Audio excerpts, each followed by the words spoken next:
Hi everyone, welcome to Wandering DMs. I'm Paul. And I'm Dan, and today on Wandering DMs, we're going to be talking about time constraints in D&D and other games, board games, and what happens when a player needs to rush out to grab a trip at the end of a gaming convention. All that and more today on Wandering DMs.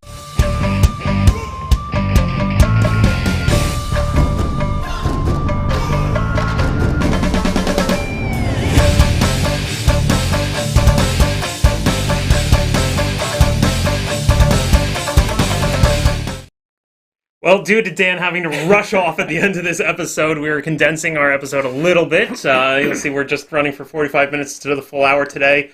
And there will be, unfortunately, no after-party chat. But we do encourage you, please come and visit our Patreon. Join our Patreon at patreon.com/wanderingdms. Join our Discord server so in the future you can be involved in the after-party chat after our shows. Yeah, we love having our patrons on our Discord server chatting about that all the time. So, Paul, we're actually in the same room today. We are. Right. I wish you talking very quickly right. as well. Is that possibly because we're under time constraint?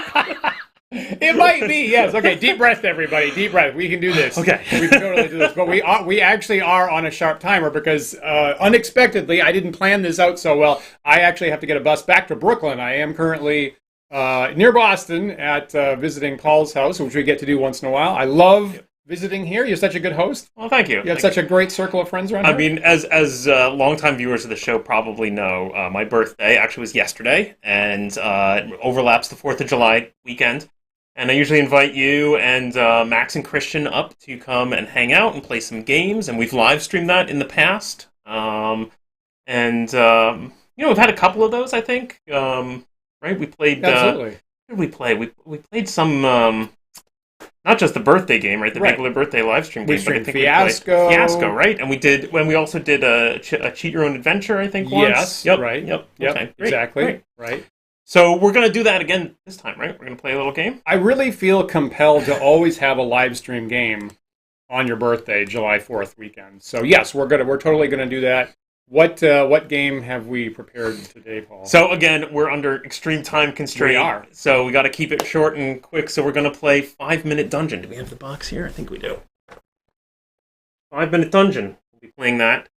We've played this a couple of times over the course of the years. I can now. Thank you so much for the birthday wishes. Thanks, everyone. And the funny thing is, this year, actually, we finally beat it for the first time. We did. Yeah. Sort of. We're a little generous with the rules. Yeah. You're supposed to reboot, or you're supposed to go back to... Okay, so I'm obsessed with 5-Minute Dungeon, right? And Paul has it, so for like about 3 years, every time I come up, like, can we try 5-Minute Dungeon? Because we haven't beat it. We got to beat 5-Minute Dungeon, God! It has 5 dungeon levels basically, right? That take 5 minutes each. Love it to death. It's a fast playing card game. It is cooperative. There's no turns, so we're working at the same time basically. So it's kind of fast and furious. The rules technically say if you lose a particular level, you have to go back to level 1. Yep. In good traditional D&D style. I highly respect that. So admittedly, when we were playing on Thursday, we were giving ourselves the opportunity to go back to town and retry a level, right, and not go all the way back to level 1. So I mean, I think that's a reasonable tiny adjustment. Okay. And we did actually manage to beat it for the first time playing it that way. Yes. All right. Shall I switch to the table here and show everyone what we're looking at? Sure. Okay, so we've got the game out here. It's called 5-Minute Dungeon because there's literally 5 minutes. You have a timer that you have exactly 5 minutes to play, which I've got an app here. That's the official app that's part of the game. That plays a little audio track and gives us a time countdown. And then you have each player has one of 5 characters, which is a little card here. I'm playing the wizard. I almost always play the barbarian. Yep. And the cards are double-sided. There's a variant. There's a sorceress here on the other side of mine. Yep. Each one has a different special ability. So you get to choose which one. And then each one has its own custom deck of cards also. Yes. Now, this is a little different here because we're playing 2-player. The game actually encourages us to take both the deck of cards that goes with your character and a second deck and mix them together. So I'm actually playing a multi-class wizard thief. Okay, and I'm playing a multi-class barbarian paladin. Nice. Paladin? Barbarian Paladin. Weird. Okay. Yep. Don't look at me. Great. don't scowl at me. I can do what I want. Awesome. So, basically the way the game goes is we have a hand of cards. The cards have 5 different symbols on them. We flip over one of the challenge cards here. It shows the symbols we need to match, and we just chuck cards into play. And then when they match, we sweep it off the table and we do the next one. And the goal is to get through the entire deck in the 5 minutes. Right. And we've picked, there are 5 dungeon levels, which means there's 5 boss monsters at the end, which are the identifier for the level. So here we've picked the middle one. We picked boss number 3 here, which is of middle difficulty. I would say when you start off, even the first one's hard.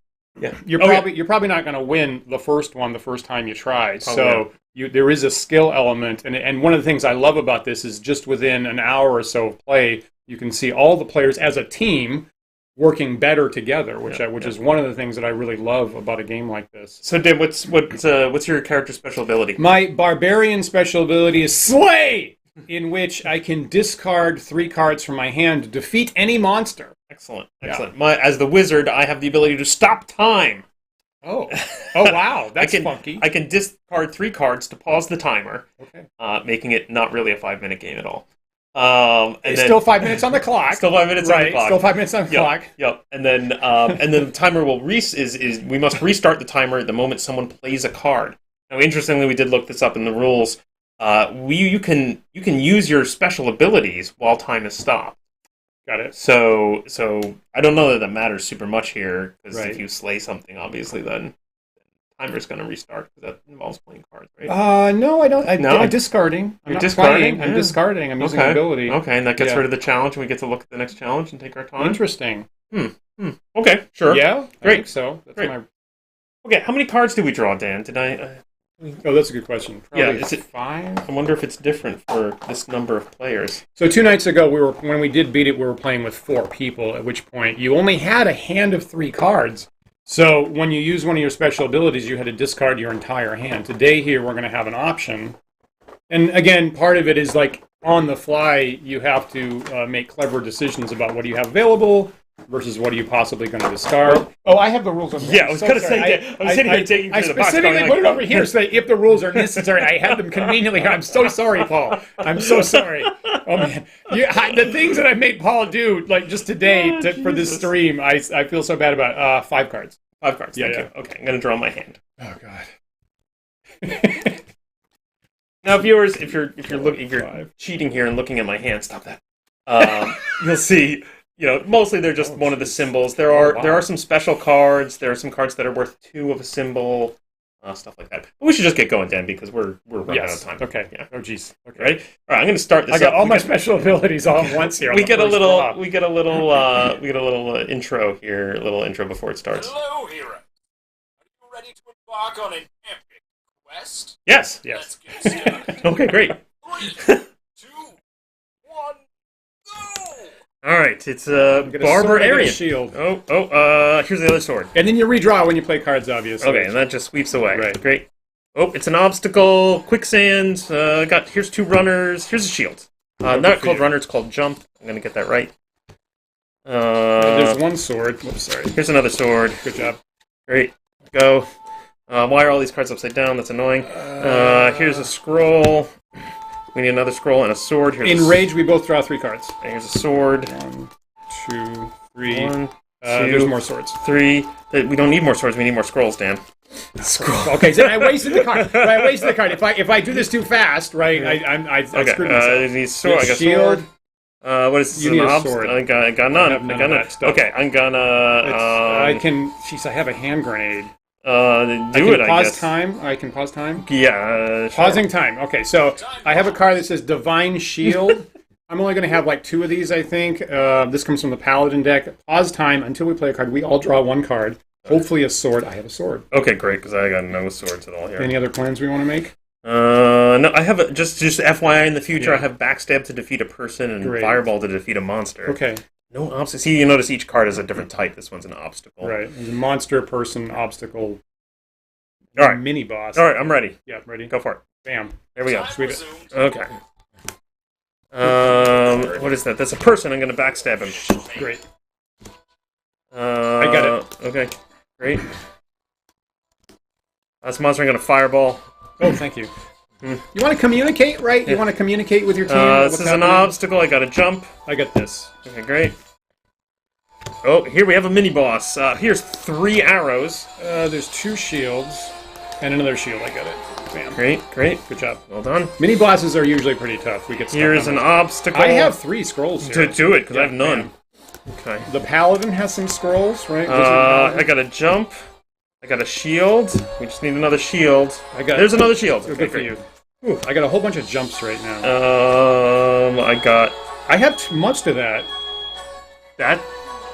Something is beeping in the house. Oh man, that's real bad. Okay. Okay, folks. All right. Oh, this is very unexpected. That's unfortunate. So, Paul's gonna check. We might be on fire. Okay, I hope not. All right. So, among the issues that sometimes come up when you have time constraints, or possibly you're playing live, is there might actually be household distractions or issues that possibly take priority to your actual play. So, you might consider, once in a while you'll have possibly a player get sick at the table or something like that. And obviously, and this is actually something I could possibly make a big mistake on myself, is certainly you need to, pause the time that you have available and deal with the possibly ill player or something like that, or someone gets a call from a family member that they need to take care of immediately. And then the question is, when you do get back to the game, do you, like if you're playing a role-playing game or something like that, do you possibly adjust the content to fit the remaining time for the problem that possibly came up? And making wise decisions about that is the sign, I would say, of a really top-level game master. Are we okay, Paul? I think so. Okay. There's definitely this fire alarm that's going off. Yeah. Telling me there was a fire. I didn't see one. Okay. Sorry, everyone. That's live stream for you, I guess. I sure hope the house is not on fire.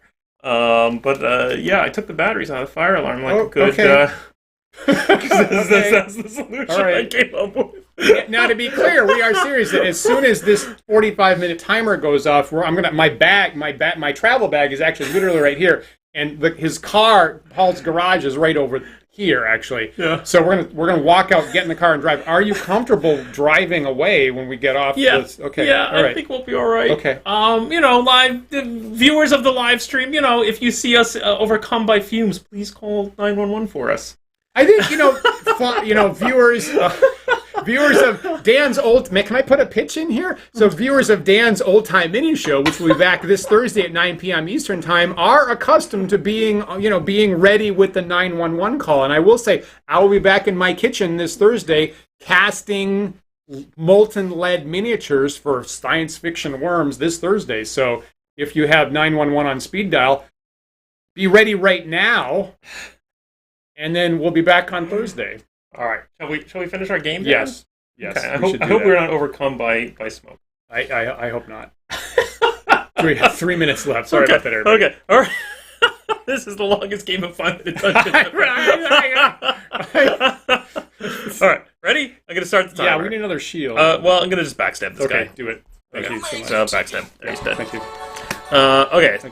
I got a runner. I got two scrolls. Great. There you go. Still called Jump Not Run. Okay, all players must discard a card. A card. Okay. Sure. Another event. All players pass your hand to another player. Oh, I hate this because now you need to parse the special abilities. Jeez. Oh man. That you've never seen before. Okay, so I can fireball a monster now. Okay, well here's the next thing. It's a person. I got a sword. I got all of it. Actually. Okay, great. That's perfect. This one needs a I got shield all of and it. jump. Okay, fine, great. I got a jump. I got an arrow. There's a shield. Great. Sweet. That needs a scroll and two I have jumps. 2 runners and I have a scroll. Okay, great.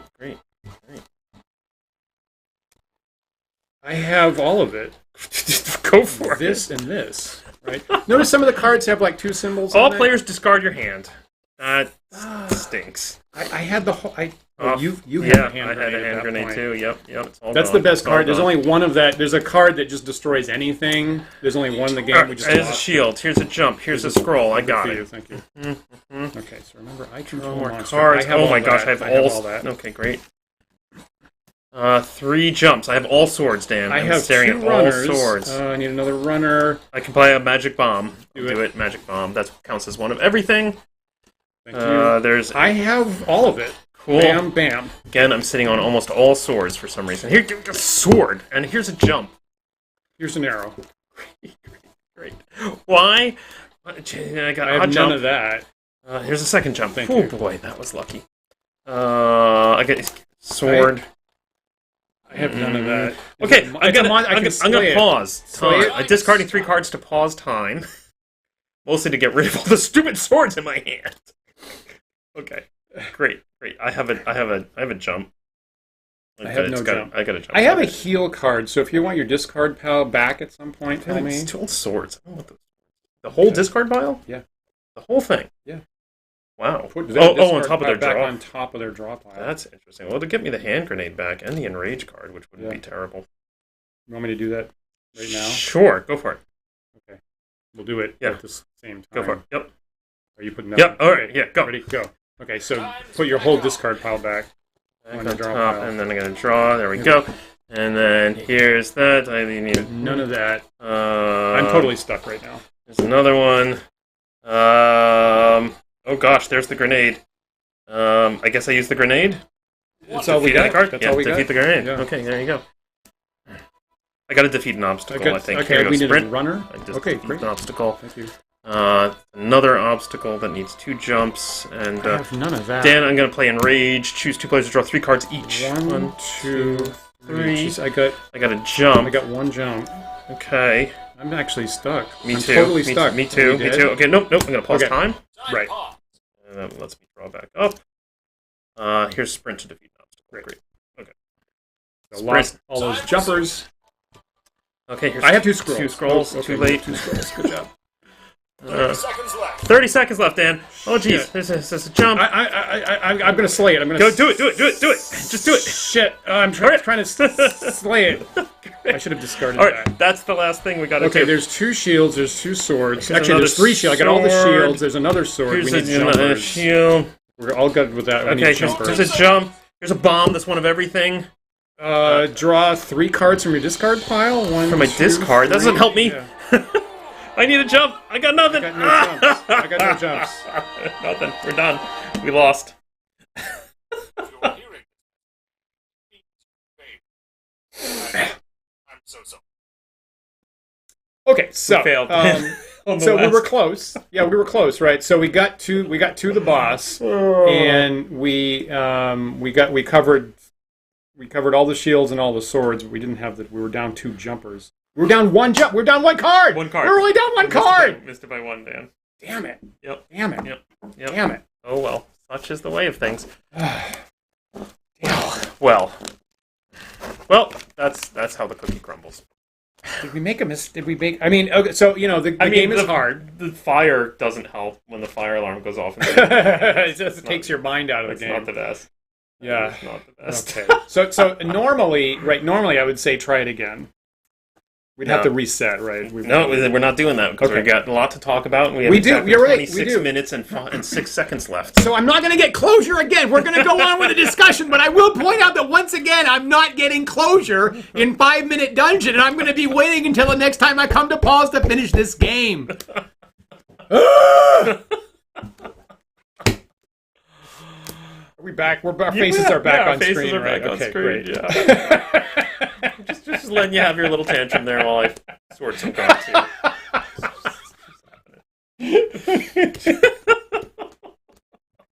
So it's a game that gets in your craw, right? It's literally only 5 minutes normally to play through a dungeon level. It does sit between 2 and 4 players. 5. You can take 5, right? You can play 5. Yeah, between 2 and 5 players.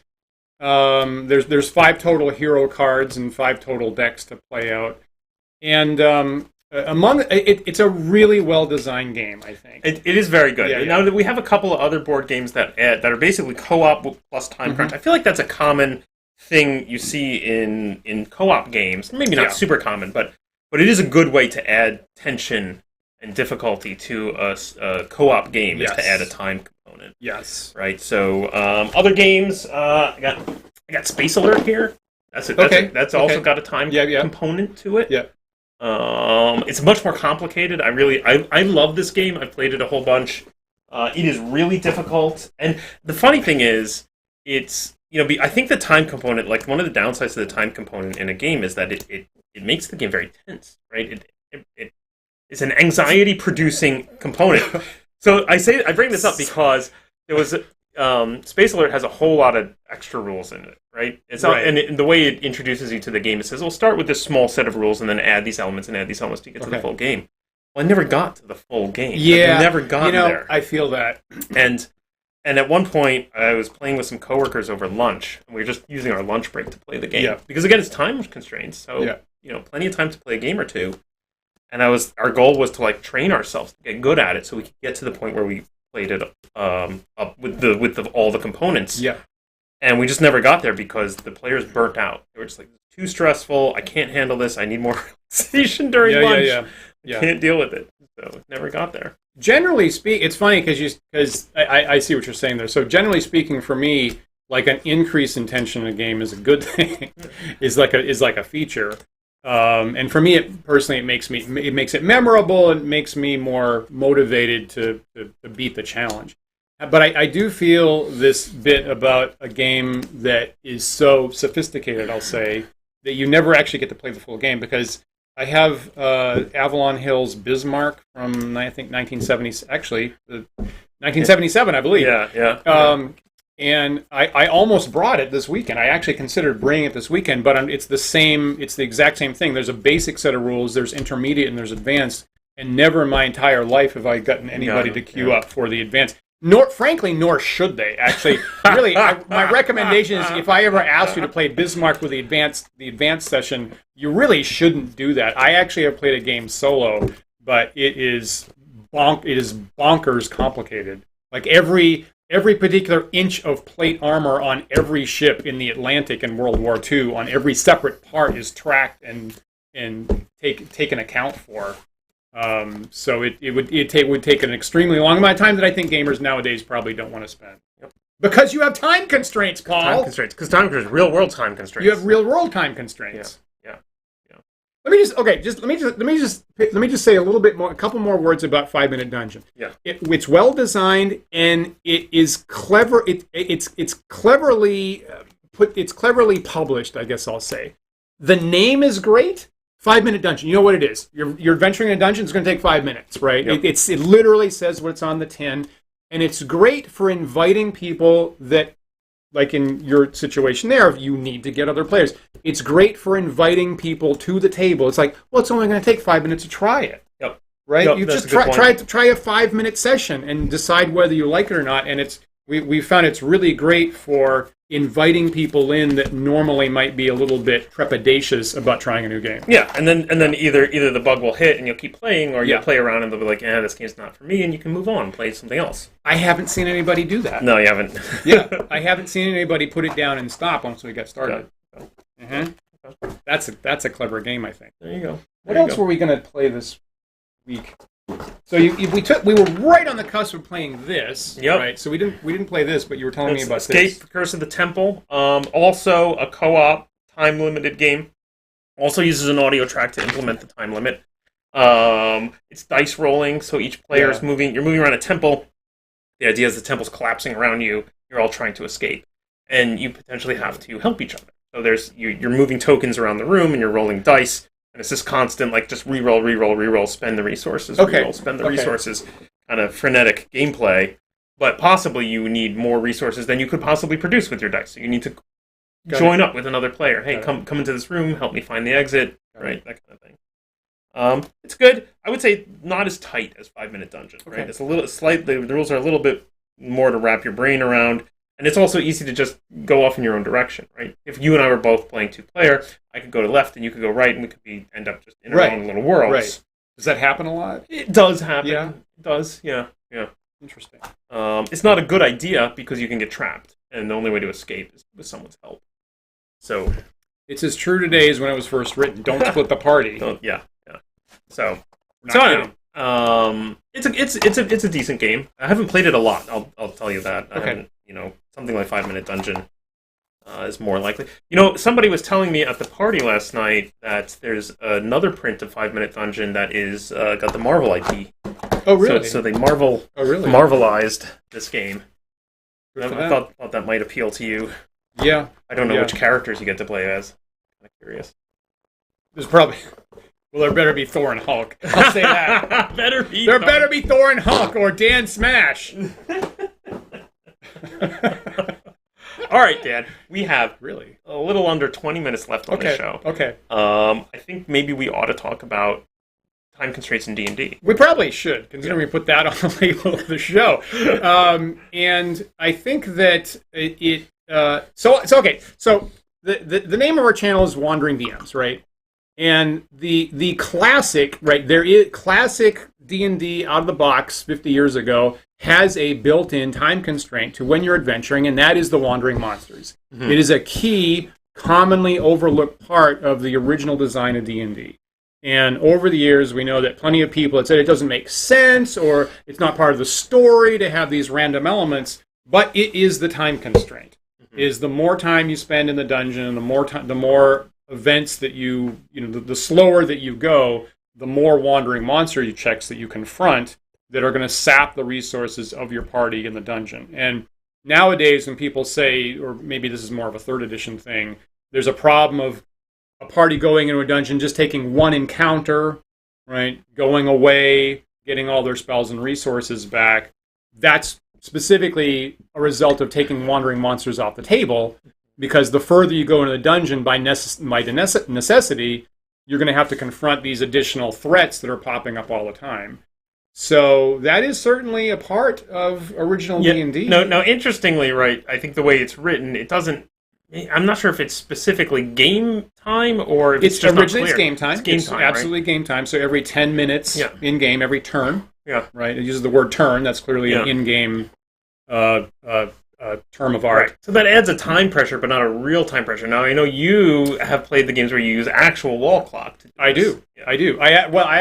This watch right here that I'm keeping an eye on right at the moment, I actually put on the table by the side of my DM screen, and I personally nowadays time the wandering monsters to 15 minutes of real time.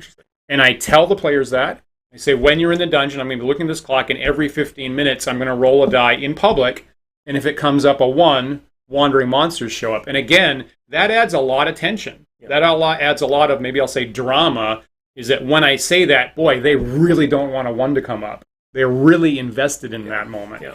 And I like putting it on, and this is kind of novel, but I like putting it on a real clock, because then it at least educates the player that the players that as a team, random chit-chat's going to kind of not be great for them. Yep. I like the idea. I like the concept. The problem I have with it is like, as DM, it's one more thing for me to track, and I frequently miss it. Yeah. Right? So, maybe I get into something else, I'm adjudicating a rule. I mean, frankly, that's often as DM, you're kind of overloaded, right? I'm trying to do this, someone asked me a question, let me answer that question, let me get back to this thing, right? And I'm trying to juggle a whole lot of stuff. But also remember to occasionally look at the clock and remember, right now I might do something where I'll actually set a real timer. I've done things where I put an hourglass on the table, or just something that's going to chirp at me every 15 minutes is interesting. I wanted to bring up, and I've missed it. Also, right? I'm not going to say I'm 100%. I've missed it, but generally, if I've got the watch near my dice, it's not, I go reach for a dice and I go, oh right, we're at this point on the clock. Interesting. I wanted to bring up the module Death Frost Doom, which is for Lamentations of the Flame Princess, but it works with any classic D&D. Specifically, if anyone's played now, spoilers for Death Frost Doom, but specifically, if anyone's played this, one of the first things, as soon as they enter the dungeon proper, now there's a little bit with a building on the surface before you get into the dungeon proper, but there's this thing of these ice skulls, right? So you enter this room, there's all these ice skulls hanging or in the room, and then occasionally one will drop and crash to the ground. And the rules actually tell us every 10 minutes after the doors first open, one of these skulls falls to the floor and shatters clockwise. Other than unnerving the players, this times how long it's been since the cursed frost mortaring the crypts has started melting. For each skull that falls, i.e. every 10 minutes since the west door has been opened, it will take the dead one less minute to reanimate. And then it gets on. So there's real mechanics here. And from what I've... Now, it's not clear, is that 10 minutes of game time or 10 minutes of real time? But every time I've run it, I've definitely... Once that door is open, I set a recurring 10-minute timer that makes a noise. And if you're really clever, you get something that sounds like a crash or a thud or something. And you go, wow, another skull fell, right? Nice. Oh, that's great. So that's... So you get a time element there in Death Frost Doom. And there was also one in the game that we actually played yesterday. We played a D&D adventure yesterday, and I'm already forgetting the name of it, unfortunately. It was a one-page dungeon. Rats. Can't remember it. But anyway, it was a multi-layer temple that you're in, and they talk. There's rumors as you approach it of like how the land has been hit with tremors. And then it mentions once you get into this room with all these cracks in the floor that every 10 minutes, every 10 to 15 minutes, it says, there will be a tremor, and then there's a 10% chance that a crack opens that someone falls through. Got it. So it's kind of neat, right? Because it's kind of like, it's like a twist on the pit trap, right? It's like a twist on the classic pit trap because it's time-based and it's not consistent where it's located, right? It's anywhere in this room. Yes. Right? And so... There was a save spot. There was a save spot that, again, is an inversion because it looks like a dangerous, like, summoning portal on the floor, but that's actually the save spot. Yep. Yeah. Which I think was just something I interpreted. I don't think the dungeon actually says anything about that being safe. Great. Yeah. But I liked it. And then again, in that case, I just had my phone and I set a 10-minute timer anytime you were in the room. Right, give me a 10-minute timer and I'll make... I liked, too, honestly, this is maybe just silly and just about my own psychology, but I liked that it was variable. I liked that it was 10 to 15 minutes. I felt like I was off the hook for having to necessarily always get it exactly right. But, it's a little more than 10 minutes. That's fine. 10 to 15, it says. That's fine. Okay. You don't want too much tension in your game? I just like the fluidity of, like, that permission that I don't have to be exactly precise at every 10 minutes this happens, right? And look, you got to look. Admittedly, even if you do have something on a timer, right? There is a flow of time in your game that things speed up when you're in exploring mode, and then things are kind of technically slower when you're in combat melee mode, right? Yep. So it certainly makes sense that we're exchanging a couple blows. Maybe possibly that takes 20 minutes to run out a combat. That couldn't have actually been 15 minutes or like 2 tremors in that game. I mean, one of the fun things for me as DM during that session, when you first encountered it, you were in the middle of a battle. You were like chasing some monsters. You got into a fight with them. So I drew it out on the battle mat, right? I had everything set up, and so I could tell just by looking at the battle mat who was standing on the safe space or who was not. Right. And actually, I'm watching the clock, and I'm kind of curious. I'm like, oh, let's see. Because, you're right. Like, the actual time it takes people to roll their dice or take their turn is variable, right? So I'm watching them going, okay, are they going to kill these monsters before the timer runs out? And you did. But then the party started discussing what to do. And the miniatures are still in place. And I'm like, all right. When the timer goes off, I'll just look at the board. Yeah. And I hope that created the right kind of tension that maybe the players then became aware of, like, oh, there's danger here, and like maybe I should pay attention to where I left my mini. I think that's great. So one of the I'll say interactions that you may not have been totally aware of, because I discussed it with another player afterwards in detail. So one of our good friends was playing Ricklin the Dwarf and was trying his very best to run a competent dungeon expedition as leader, right? And I give all full respect to someone that tries to do this. So he's armored up his dwarf. He's taking the lead danger position, right? Trying to protect the rest of the party, trying to organize the party in a reasonable marching order. For what it's worth, I'm playing an elven fighter wizard, which is the only other fighter in the team. So I don't know if you noticed this, but we took front and back. Okay. And the two of us were kind of trying to shepherd gently, charitably shepherd the rest of the party into a reasonable working facsimile of an adventuring party. And so Ricklin's player was specifically trying to move the action forward at kind of a fast pace because of awareness of these kinds of time constraints like wandering monsters, right? And we screwed up. pretty badly a couple times. We had one combat. We took quite a bit of damage, and then Rickland's player, as soon as we were done, and I failed at getting in there and saying, here's another option. But Rickland's player immediately said, I kicked down the next door. There's kind of an empty hallway. I kicked down the next door, and then enormous fire trap that blew us all up.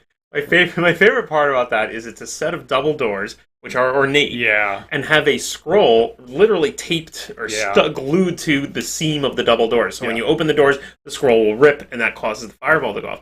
I had in my head a very specific description of that door I was prepared to give. Yeah, I see. And he says, I run over and I rip and I pull open the doors. And I gave him a moment, and I said, okay, so you just grab the rings and pull without even looking. He's like, yep. And I go, okay, great.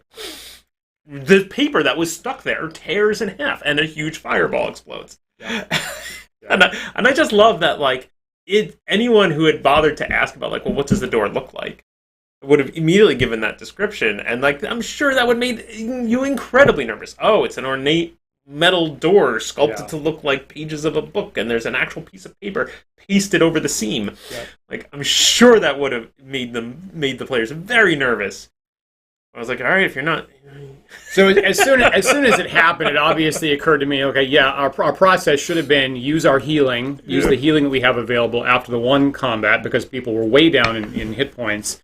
And then we actually had 3 thieves at the table, or anybody else, frankly, should have been searching the doors for traps. So after we had a little conversation, and we had another error after after that we made. So we had a little conversation afterwards, and he was asking, so, with the classic wandering monsters happening, aren't you incented to go forward more quickly? And I said, absolutely, that's my understanding.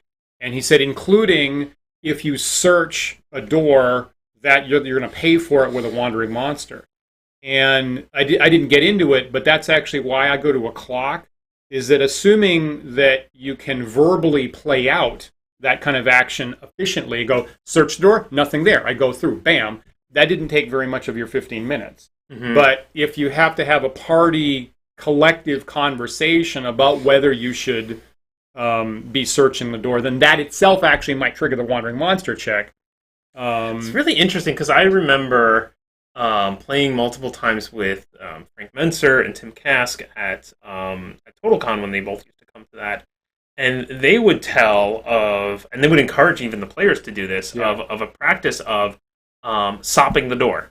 They would say, like, what would come up with is this SOP, or standard operating procedure, and they would lay it out. At the beginning of the game, and say, here's our standing operating procedure. This character looks for traps, this character listens at the door, this character does this, that, the other, then this character opens them. That's our standing operating procedure. We go, great. And then later in the dungeon, you just say, we sop the door. Yeah. It's interesting because, again, and like a lot like 5-Minute Dungeon, right? It is cooperative, right? It is team based, and that is where D&D, the dungeon crawl initially starts. It's a team based puzzle challenge, basically, and everybody needs to be on board with that. Yeah.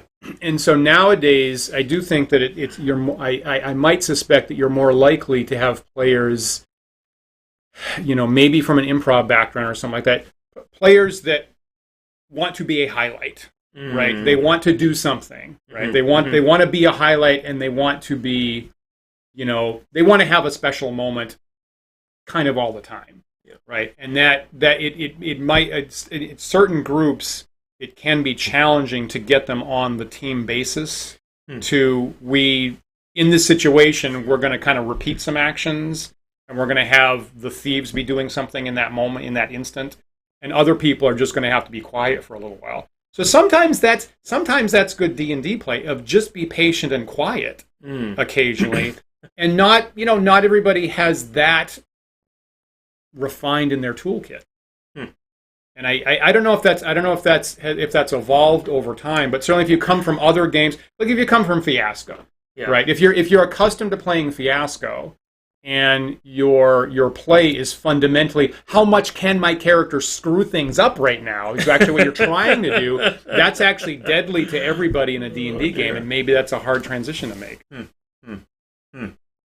Yeah. I mean, definitely, I think the mechanics of the game, though, encourage or discourage that, right? Like you're talking about, like that want for the spotlight, right? Yeah. I think later editions, because they give the characters so many things, right? You just can't keep all the things that any character can do in your head.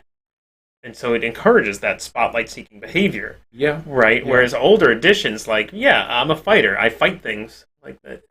Right? And maybe you need to know, like, I guess you could get into the nitty-gritty of my magic user is 7th level and has all these spells. But really, you just need to know, my magic user is the type who carries a lot of combat spells, or my magic user has a lot of, these kind of utility spells or whatever.